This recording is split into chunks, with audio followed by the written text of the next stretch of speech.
Sampai pada clue 7, Anda telah diajari berbagai hal penting yang berkaitan dengan kalimat pada suatu teks. Anda akan senantiasa bergelut dengan beraneka ragam tipe dan jenis kalimat. Rasanya tidak mungkin jika pada suatu teks Anda hanya menggunakan sebagian tipe atau jenis kalimat saja dan mengabaikan sebagian yang lain. Dalam penulisan suatu teks, Anda akan senantiasa bertautan dengan penggunaan kalimat dengan segala aksesoris yang melekat padanya. Anda harus sudah bisa memilih kalimat yang tepat untuk menuangkan ide, gagasan, atau pesan. Mungkin Anda harus menggunakan salah satu kombinasi dari beberapa jenis kalimat sekaligus, misalnya simple, compound, complex, questions, clue. Kalimat yang harus Anda buat harus menganut bentuk tense yang tepat. Demikian juga jika dalam satu kalimat Anda harus menggunakan lebih dari satu kata kerja, Anda pun harus sudah memahami bagaimana memperlakukan kata kerja tersebut untuk menjamin meluncurnya ide, gagasan, atau pesan tersebut secara enak, lembut, dan tidak meloncat-loncat. Anda perlu menggunakan kata penghubung yang tepat, yaitu memberikan jembatan antara penuangan satu pesan dalam satu kalimat dengan deskripsi pesan pada kalimat berikutnya. Hal demikian bukan berarti bahwa pada setiap kalimat diperlukan conjunction untuk menggabungkan kalimat berikutnya. Jika di antara kalimat yang satu dengan kalimat berikutnya tidak diperlukan jembatan karena meluncurnya ide, gagasan, atau pesan dirasa sudah.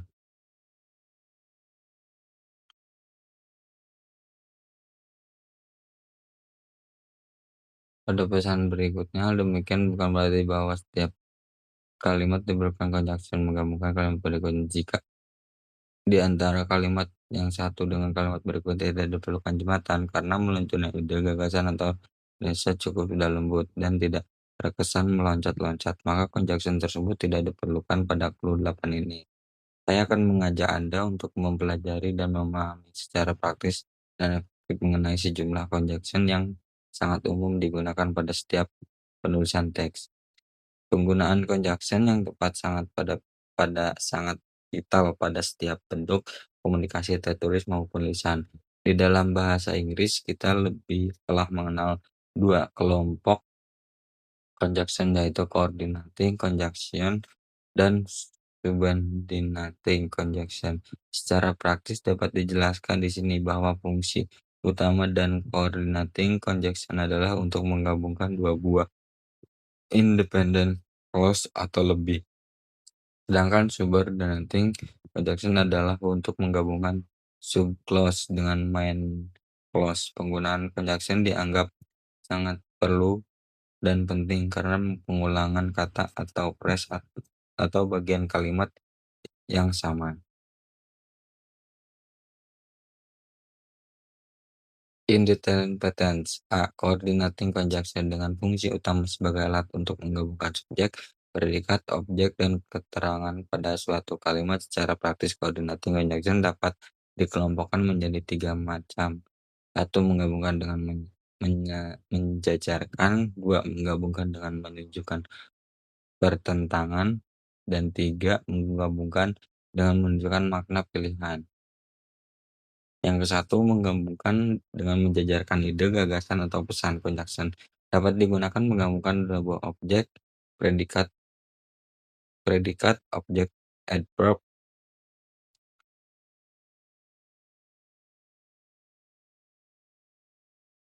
dan yang kedua, menggabungkan dengan menunjukkan pertentangan ide, gagasan, atau pesan. Jenis conjunction ini terdiri dari but, not only, but also, yang C, in spite of, meskipun dikarenakan oleh, D, however, namun demikian, meskipun begitu.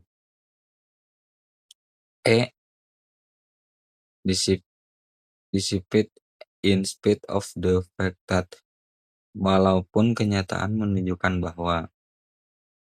Though, meskipun. G, although, maupun. H, even though, walaupun. I, nevertheless, walau begitu. Z, whereas, sedangkan sementara itu. Yet, tetapi, walaupun demikian.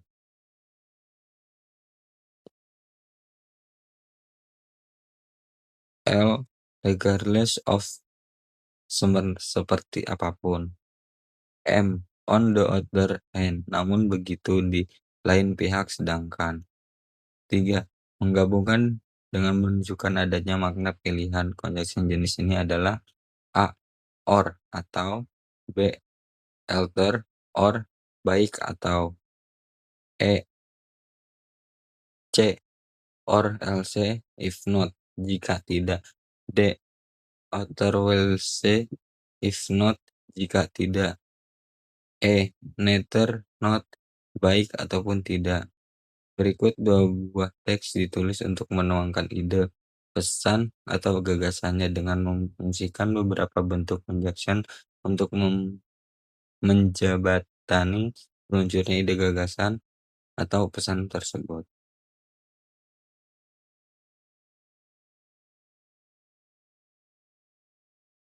B. Subordinating conjunction. Agar pesan yang dituangkan di dalam kalimat lebih mudah ditangkap oleh pembaca, Anda perlu memberikan deskripsi lebih lanjut dalam bentuk anak kalimat terhadap induk kalimat. Deskripsi lebih lanjut dalam bentuk anak kalimat tersebut kemudian dirangkai dengan induk kalimat menggunakan kata penghubung yang disebut subordinating conjunction. Anak kalimat ini disebut penghubung yang disebut connecting. Secara praktis dapat saya katakan bahwa subordinating conjunction berfungsi menghubungkan atau menjabatani antara subclause dengan main.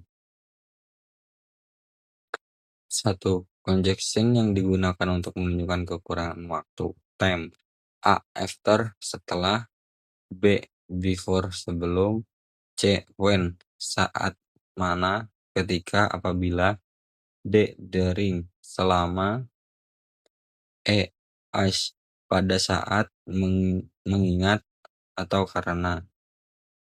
F. Until, hingga. G. As soon as, segera sesudah. H. As long as, selama sepanjang. I. By the time, hingga pada saat menjelang. J. Since, sejak. K. Since, selama. Mumpung, selagi. L. The first time, pertama kali. M. Will, sambil, sembari. Conjunction relative form yang digunakan untuk menunjukkan keterangan tempat. A. Where, di mana. B. In what, sama dengan where, di mana. C. Wherever, di mana saja, kemana saja. 3. Conjunction yang digunakan untuk menunjukkan keterangan tujuan verb yang bisa diikuti. Phrase. A. For, untuk, dalam rangka. B. So, that, begitu, sehingga. C. In order that, agar, supnya. In the effort of, dalam rangka, dalam usaha. In the hope that, dengan harapan bahwa. 4. Conjunction yang digunakan untuk menunjukkan keterangan alasan, sebab akibat. A. Because, karena. B. Because of, dikarenakan oleh. C. Due to, sama dengan because of, dikarenakan oleh. D. Due to the fact that, dikarenakan kenyataan bahwa. E. Such that, begitu sehingga. F. So that, begitu sehingga. As, mengingat. H. For, karena.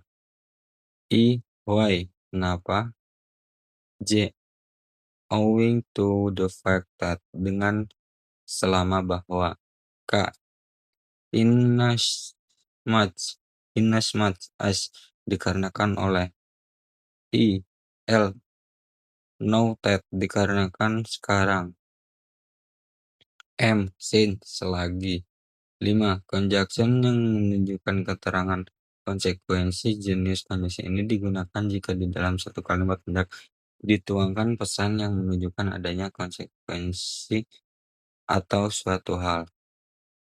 A. Konsekuensi, akibatnya. B. Accordingly, dengan alasan tersebut.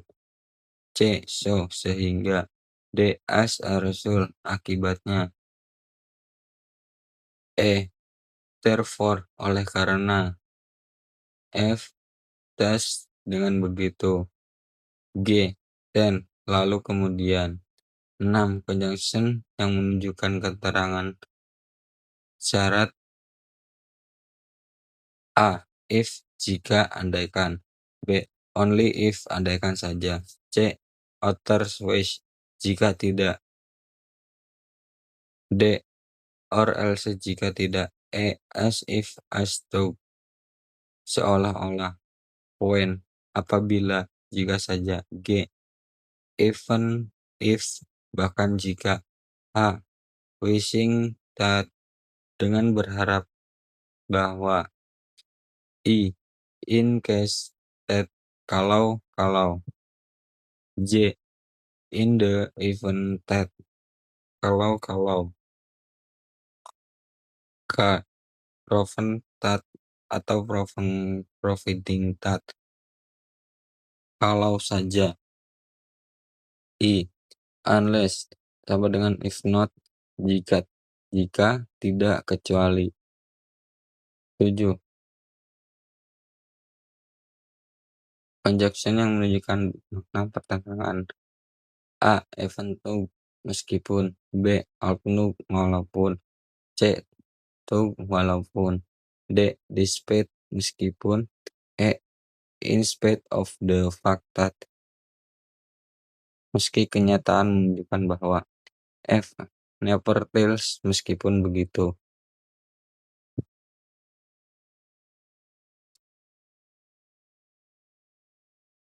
Berikut beberapa teks dengan communicative purpose yang berbeda-beda bahwa di tabel tersebut. Beberapa contoh. Terima kasih.